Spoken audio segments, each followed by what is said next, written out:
Mathematics 10th class की book में से जो यूनिट नंबर 4 है उसकी इंतहाई अहम जो डेफिनेशंस हैं उनको समझते हैं। तो सबसे पहले नंबर पर जो डेफिनेशन है वो ये है, डिफाइन अ रैशनल फ्रैक्शन। क्या आपने रैशनल फ्रैक्शन को डिफाइन करना है एंड गिव एग्जांपल, और इसकी आपने कोई मिसाल भी देनी है।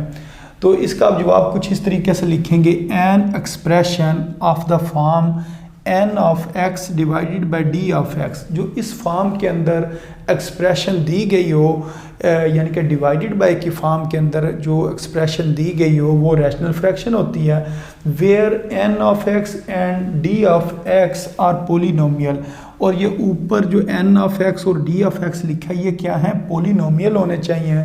अब ये साथ ब्रैकेट में एक्स लिखा हुआ है, तो ये जो पोलिनोमियल होंगे ये किस में होंगे, एक्स में होंगे विद रियल कोफिशेंट, और जो उनके कोफिशेंट होंगे, जो एक्स का जो कोफिशेंट होगा वो रियल कोई नंबर होगा।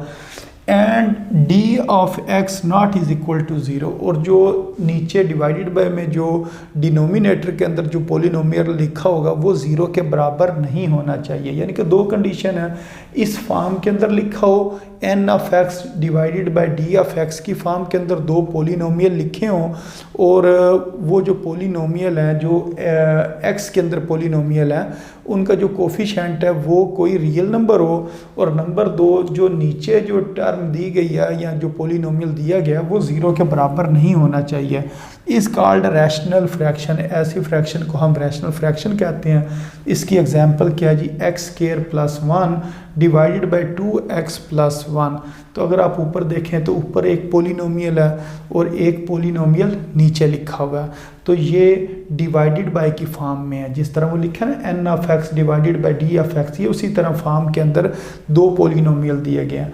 अब इनके जो पोलिनोमियल के अंदर अगर हम देखें, ये जो एक्स स्क्वायर लिखा हुआ है इसका कोफिशेंट क्या है, अगर कुछ ना लिखा हो तो 1 है। 1 क्या होता है, रियल नंबर होता है। इसी तरह ये जो x है इसका कोफिशेंट क्या है, 2 है, तो 2 भी एक रियल नंबर है।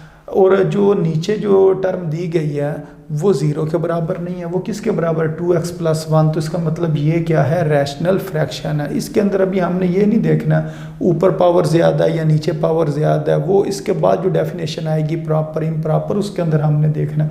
ये रैशनल फ्रैक्शन है जो इन दो कंडीशंस को सेटिस्फाई करे। तो ये दोनों कंडीशन को सेटिस्फाई कर रही है। अगर इसको हम देखें तो ऊपर भी पोलिनोमियल है और नीचे भी पोलिनोमियल है। अगर इनको हम मल्टीप्लाई करेंगे ना तो फिर मल्टीप्लाई करने से ये हमारे पास कितनी टर्म्स हैं, दो टर्म्स इस ब्रैकेट में लिखी हुई हैं, दो टर्म्स इस ब्रैकेट में लिखी हुई हैं। जब मल्टीप्लाई करेंगे तो ये 4 टर्म्स बन जाएंगी, तो वो भी क्या होंगी, पोलिनोमियल को बनेगा। तो ऊपर भी पोलिनोमियल और नीचे भी पोलिनोमियल, और पोलिनोमियल के जो कोफिशेंट हैं जो कि इस जगह पर अगर कुछ ना लिखा हो तो 1 होता है, तो वो रियल नंबर है, और नीचे वाली जो चीज़ है वो ज़ीरो के बराबर नहीं है।